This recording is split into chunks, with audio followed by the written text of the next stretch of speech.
नमस्कार, आप सबों का बहुत बहुत स्वागत है हमारे YouTube चैनल पर। आज के वीडियो की शुरुआत हम एक शायरी से करना चाहेंगे। तो कहना चाहेंगे कि बादलों को चीरकर एक दिन तो सूरज निकलेगा ज़रूर। बादलों को चीरकर एक दिन तो सूरज निकलेगा ज़रूर। सफ़र जारी रखे मेरे दोस्त, सफ़र जारी रखे मेरे दोस्त, एक दिन तो वक्त बदलेगा ज़रूर। जी हाँ दोस्तों, आप यूं ही अपनी तैयारी को मुकम्मल रखें, अपने सफ़र को जारी रखें। एक दिन आपका भी वक्त बदलेगा ज़रूर और आप भी सरकारी नौकरी के उस मंजिल की, उस कामयाबी के मंजिल पे ज़रूर पहुंच पाइएगा। आज का इस वीडियो काफ़ी इम्पोर्टेंट वीडियो है जिसमें हम रेशियो के कुछ चुनिंदे सवालों को सेलेक्ट किया हूँ। हालांकि पहला और दूसरा सवाल जो भी है इसका, मैं उसको काफ़ी बेसिक मेथड से और काफ़ी शॉर्ट मेथड, अगर आप एग्जामिनेशन हॉल में है तो कंप्यूटर स्क्रीन पे देखते हुए इसका टिक कैसे लगाना है, उस मेथड के बारे में भी हम इससे पिछले वीडियो में बात किया था और हम उसने वहाँ बताए भी थे कि आपको नेक्स्ट वीडियो में इसके आगे वाले भी कुछ क्वेश्चनों के बारे में बताएंगे, क्योंकि ये सब क्वेश्चन रिपीटेड क्वेश्चन आप देख पा रहे होंगे कि ये एसएससी, होटल मैनेजमेंट, एमबीए, मतलब कि किसी न किसी कॉम्पिटिटिव एग्जाम में इस टाइप के सवाल आपको देखने के लिए ही मिलेंगे। चाहे अगर आप सेट प्रैक्टिस भी करते होंगे तो उस दौरान भी आपको इस टाइप का सवाल मिलता होगा। मैं ये बात नहीं बता रहा हूँ कि ये सवाल आप बनाते होंगे ज़रूर, लेकिन आपको वहाँ कॉन्सेप्ट क्लियर नहीं हो पाया होगा। और आपका अगर इस वीडियो को आप एक बार देख लीजिएगा तो आपका कॉन्सेप्ट पूरा क्लियर हो जाएगा। आप चाहे एग्जामिनेशनल हॉल में हो, चाहे आप सेक प्रैक्टिस कर रहे हो, अगर कोई भी चीज़ की प्रिपरेशन कर रहे हो तो आपका ये सवाल में कलम चलाने की ज़रूरत, हमारे अनुसार, हमारे अंदाज़ा के अनुसार आपको कलम चलाने की कोई ज़रूरत नहीं होगी। आप डायरेक्ट आप उस ऑप्शन को टिक कर पाइएगा। चलिए स्टार्ट करते हैं तीसरे नंबर क्वेश्चन से, क्योंकि पहला और दूसरा नंबर क्वेश्चन हम आपको बता चुके हैं। अगर आप देखना चाहते हैं तो इससे पहले वाला वीडियो हमारा जाके आप देख सकते हैं। तीसरा नंबर जो क्वेश्चन है, पहले मैं इसके बेसिक के ऊपर बात करूँगा, उसके बाद शॉर्ट के ऊपर थोड़ा सा मैं इसके बात करूँगा।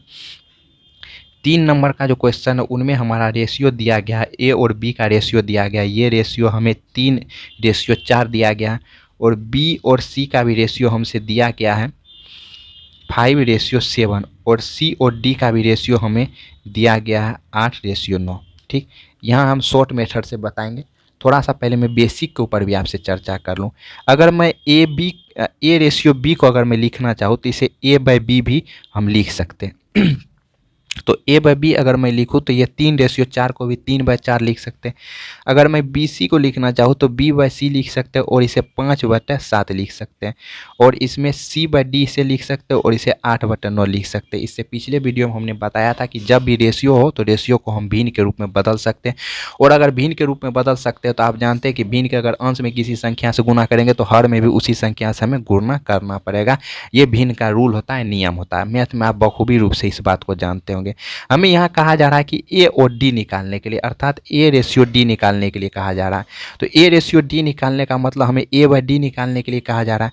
अगर A/D निकालूँ तो मैं एक बात आपको कह रहा हूँ कि अगर A/B कर दूँ, B/C कर दूँ और C/D कर दूँ तो ये सारा B यहाँ से कट जाएगा, B कट जाएगा, C यहाँ से कट जाए तो A/D सिर्फ बचेगा। तो अर्थात A/D से हमारा वैल्यू पूछ रहा था।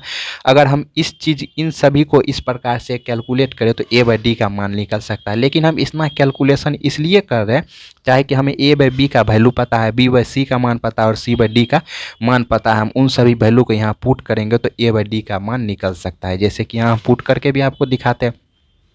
A/B का वैल्यू 3/4 है, इसका 5/7 है और इसका 8/9 है। अब इस वैल्यू को हम पुट किया, अब इसे कटा लेंगे। 4 से 2 बार में कटा और नहीं कटने वाला, ये 3 से 3 बार में कटा तो हो गया 10/21। अर्थात अगर हम बोले कि ये A/D का मान पता है तो अगर A/D में लिखना चाहूँ तो ये 10/21 लिख सकते हैं। ये हमारा आंसर हो जाएगा, जो कि आपका C नंबर में। लेकिन बताइए मेरे भाई, अगर इस मेथड का आप यूज करके एग्जामिनेशन हॉल में बनाइएगा तो आप समय से पहले क्या समय से बाद भी आप क्वेश्चनों को हल नहीं कर पाइएगा, क्योंकि उसमें बहुत अधिक मात्रा में क्वेश्चन रहता है और इन सब क्वेश्चन को बनाने के लिए हमें शॉर्ट मेथड का यूज करना है। तो वो मेथड किस प्रकार से हम यूज करेंगे उसके बारे में हम थोड़ा सा बात कर लें। हालांकि इससे पिछले वीडियो में भी हम बात किए थे, लेकिन वहाँ होता क्या था कि A/B और B/C तक ही था, लेकिन यहाँ एक स्टेप आगे और दिया गया है। चाहे एक स्टेप आगे तो 2 स्टेप, चाहे डी से ई हो, ई से डब्ल्यू, चाहे वाई से जेड तक, कहीं तक का भी हमें रेशियो दिया गया हो तो उनके लिए सिर्फ एक चीज़ आपको ध्यान में रखना उस मेथड को अप्लाई करने के लिए। जैसे ए रेशियो बी है, अगर बी पे खत्म हुआ है तो अगला जो रेशियो लिखा हुआ आना चाहिए वो बी से ही चालू होना चाहिए। जैसे कि ए रेशियो बी है तो फिर बी रेशियो सी है, फिर सी पे खत्म हुआ है तो सी से ही चालू हुआ है। तो इस प्रकार से इस क्रम में अगर लगा हुआ हो तो आपको अगर पहले वाले और आखिरी वाले का रेशियो लिखने के लिए बोला जाए, जैसे कि देखिए ए रेशियो डी, और जब भी आपको सवाल पूछा जाएगा एग्जामिनेशन हॉल में तो पहले और आखिरी वाला का ही रेशियो आपसे पूछा जाएगा। जैसा कि यहाँ देख पा रहे हैं, इससे अगले सवाल में भी हम आपको दिखाऊंगा कि जब भी आपसे पूछा जाएगा तो पहले और आखिरी वाले ही पूछा जाता है सभी कम्पिटिटिव एग्जाम में। हाँ, हालांकि कभी कभी जो आपको अगर मेंस की प्रिपरेशन कर रहे, अगर मेंस का एग्जाम दीजिएगा तो वहाँ आपको 20 से भी पूछ सकता है, लेकिन उसके लिए भी मैं आपके मेथड बताऊंगा कि अगर 20 से पूछे तो आपको किस प्रकार से बनाना है। ठीक, सबसे पहले तो आपको जब भी पूछा जाएगा पहला और आखिरी, अगर पहला और आखिरी पूछा जाए, अगर पहला वाला आपको निकालना तो ये सभी पहला वाला को आपस में गुना कर देना है। जैसे कि 3 गुने 5 गुने 8 रेशियो, और दूसरा वाला निकालने के लिए सभी दूसरे वाले को आपस में गुना कर देना है। 4 गुने 7 गुने 9, 4 गुने 7 गुने 9। चलिए काट लेंगे, 4 से 2 बार में और 3 से ये 3 बार में हमारा निकल चुका आंसर। ये 5 था ना, ये 3 था, 3 से 3 बार में 5 तो नहीं कटा, ये 5 नहीं कटा। चलिए यहाँ एक बार थोड़ा सा फिर मैं कर लेता हूँ, थोड़ा सा गलती हो गया उसके लिए मैं माफ़ी चाहूँगा। ये है 3 गुने 5 गुने 8 रेशियो 4 गुने 7 गुने 9, 4 से 2 बार में कटा, 3 से 3 बार में कटा, ये हमारा हो गया 5 दूनी का 10 और 7 तिया 21। आप इस प्रकार से आंसर निकाल सकते हैं एग्जामिनेशन हॉल में। अगर आप एग्जामिनेशन हॉल में है तो ये सब बात आपको लिखना नहीं है, डायरेक्ट आपको सवाल को यहाँ देखना है। ए बी के है और बी पे खत्म हुआ सी से है, फिर सी पे खत्म हुआ डी पे है, डायरेक्ट रूल अप्लाई होगा। अब रूल अप्लाई करने के लिए आप एक छोटा सा वहाँ क्या कीजिएगा, और एक चीज़ सावधानी बरतिएगा कि कभी भी आप जो है इन सभी को एक साथ गुना नहीं करने लगिएगा। जैसे कि 5 तिया 15, 15 × 120, ऐसा कभी मत कीजिएगा। क्या करना है, आपको इस प्रकार से गुना करके थोड़ा सा जगह में लिख लेना है। जैसे कि 3, इसका पहला वाला निकालना है ना, तो पहला वाला 3 गुना 5 गुना 8, मतलब सभी पहले को एक बार लिख लिए। उसके बाद दूसरा वाला निकालना है ना, देख लेंगे अंतिम वाला ये है और पहला वाला ये, मतलब कि दूसरा वाला निकालना है तो ये 4 गुने 7 गुने 9, तो 4 गुने 7 गुने 9 इस प्रकार से कटा लेंगे। 4 दूनी 8, 3 तिया 9, आपका आंसर आ गया 10:21। आप इतना तो कर ही सकते, इतना शॉर्ट इतना फास्ट मेथड हमको नहीं लगता है कि इससे आसान और कोई मेथड हो सकता है। अब नेक्स्ट सवाल की ओर बढ़ते हैं हम। चलिए अगला सवाल जो है इसमें आपको आंसर बताना और डायरेक्ट करना है, डायरेक्ट करना, नो बेसिक, बिना कलम उठाए भी कर सकते हैं लेकिन काटने में थोड़ा सा प्रॉब्लम होगा, इसलिए आपको डायरेक्ट करना। चलिए पहले मैं चेक कर लेता हूँ, वाई पे खत्म हुआ, वाई से फिर चालू हुआ, जेड पे खत्म हुआ, फिर जेड से चालू हुआ। ठीक है, एक्स वाला पूछ रहा मतलब पहले वाला, और डब्लू पूछ रहा मतलब आखिरी वाला। मैंने आपको बताया था पहले कि जब भी आपसे पूछा जाएगा तो पहला अनुपात आखिरी ही पूछा जाएगा। चलिए पहला निकालने के लिए हमने क्या बोला था आपको, सभी पहला वाला को पहले गुना कर लेना, मतलब 3 गुने 5 गुने 2 करना है। क्या करना है, 3 गुने 5 गुने 2 करना है।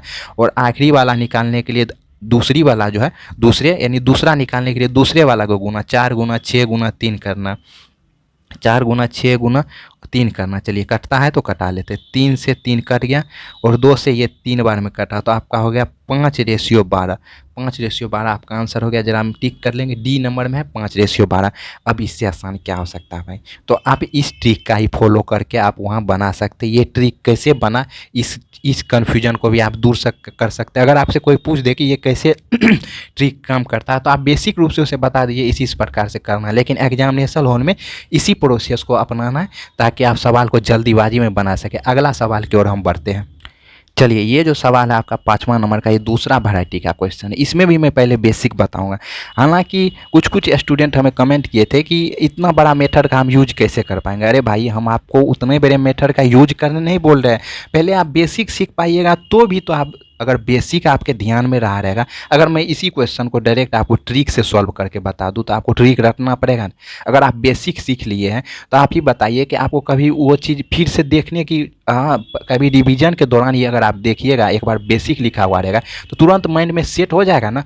अगर बेसिक से होता क्या है कि आपको पूरा उसके बारे में नॉलेज हो जाता है कि ये ट्रिक कहाँ से हुआ, कैसे अप्लाई हुआ, कैसे क्या क्या मेथड लागू किया गया। लेकिन इसीलिए ना हम बेसिक को थोड़ा सा हम आपको डिटेल में थोड़ा सा बता देते हैं। वैसे हमारा क्या समझ जाता है, वैसे हमको अगर आप कहिएगा तो हम डायरेक्ट जब शॉर्ट मेथड में ही बना के निकलते जाएंगे। तो ये हमारा जो है सबसे पहले 5वां नंबर का जो सवाल है ये हम पहले बेसिक से ही बताएंगे और उसके बाद शॉर्ट मेथड में। अगर हमको आपको हमारी बेसिक मेथड अच्छी लग रही है उसके बाद शॉर्ट मेथड अच्छी लग रही है तो आप हमारे वीडियो पे बने रहिए, अन्यथा बहुत सारे और टीचर पढ़ाते हैं, आप वहाँ जाकर उनका देख सकते हैं। यहाँ हमारे पास रेशियो दिया गया A/B, उनका वैल्यू है 7:9 और B/C का भी मान दिया गया है ये 5/4। ठीक, अब हमें जो है यहाँ कहा जा रहा है कि A/B/C निकालना है, A/B और C निकालना है। ठीक, A/B/C निकालना है। चलिए सबसे पहले मैं इसके लिए अगर बेसिक मेथड का भी यूज करूँ तो बेसिक मेथड से भी मैं यहाँ जो है बना सकता हूँ। उसके लिए थोड़ा सा आपको ज़्यादा प्रोसेस करना पड़ेगा। तो चलिए हम उसके लिए बेसिक की ही तरह है लेकिन ये शॉर्ट मेथड ये है, बेसिक की तरह ही लेकिन है ये शॉर्ट मेथड। चलिए हमें यहाँ जो है A, B और C तीनों का अनुपात निकालना है। मैं इसे दो टाइप से बताऊंगा। एक तो पहला टाइप जिसमें कि हम पहले A और C को निकालेंगे उसके बाद B को निकालेंगे। दूसरा मेथड हम पहले A, B, C को तीनों एक ही साथ निकालेंगे। अब देखिए इस घर में और इस घर में हमारे पास दो रेशियो लिखा गया है जिसमें कि दोनों में इस घर में भी B है और इस घर में B है। जबकि इस घर में अगर B के मान की बात करूँ तो ये 9 है और इस घर में अगर B के मान की बात करूँ तो ये 5 है। लेकिन दोनों जगह अगर B है तो दोनों जगह B का वैल्यू सेम होना चाहिए, लेकिन सेम है क्या? अलग है। अगर अलग है तो इन दोनों वैल्यू को हमें सेम करना पड़ेगा। और जब भी किसी भी दो राशि के मान को सेम करने की बात आती है तो हम जाते हैं एलसीएम चचा के पास। एलसीएम चचा के पास एक ऐसा मेथड होता है जो दोनों राशि को सेम करने का हमें तजुर्बा बताता है। वो हमें बोला अगर हम 9 और 5 का एलसीएम निकालेंगे तो ये 45 हो जाएगा। तो इसका मतलब कि हमें यहाँ भी B का वैल्यू 45 करना पड़ेगा और यहाँ भी B का वैल्यू 45 करना पड़ेगा।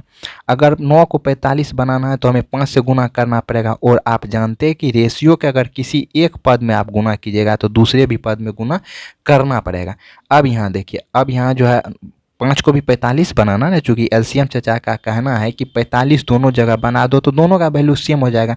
तो यहाँ भी हम 9 से गुना कर दिए तो ये भी 45 बन गया, यहाँ भी 45 बन गया। अब वही नियम है कि रेशियो के एक पद में आप गुना कीजिएगा तो दूसरे भी पद में गुना करना पड़ेगा। अब ABC का रेशियो लिखने के लिए करा है तो A का रेशियो अब यहाँ से क्या हो गया, 7 5 35 हो गया। B का रेशियो 45 हो गया और इनका रेशियो क्या हो गया, 9 चौका 36 हो गया। अब इसमें हम चेक कर लेंगे ABC का रेशियो आपका लिखा चुका है 35 45 36, 35 45 36 आपका आंसर आ चुका है। अब इसी सवाल को आप दूसरे मेथड से भी बना सकते हैं। हालांकि मेरे अनुसार ये मेथड भी काफ़ी शॉर्ट मेथड ही है, इससे भी आप ट्राई करके बना सकते हैं। लेकिन आपको पहला मेथड जो हम सिखाए थे उससे भी आप बना सकते हैं। उससे देखिए किस प्रकार से हम इस सवाल को बनाएंगे। 7/9 है और इनका जो है मान है 5/4 दिया गया। यहाँ जो है सबसे पहले उस मेथड को अप्लाई करने के लिए हमें ये चीज़ देखना होता है, अगर B पे ख़त्म हुआ है तो B से ही चालू होना है।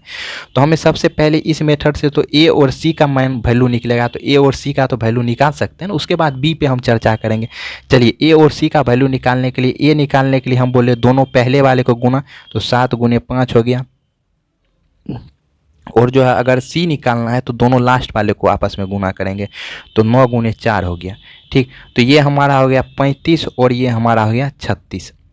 ठीक, अब एक बात बताइए, हमें यहाँ से अब जो है A और C तो निकाल लिए, अब हमें B निकालना है।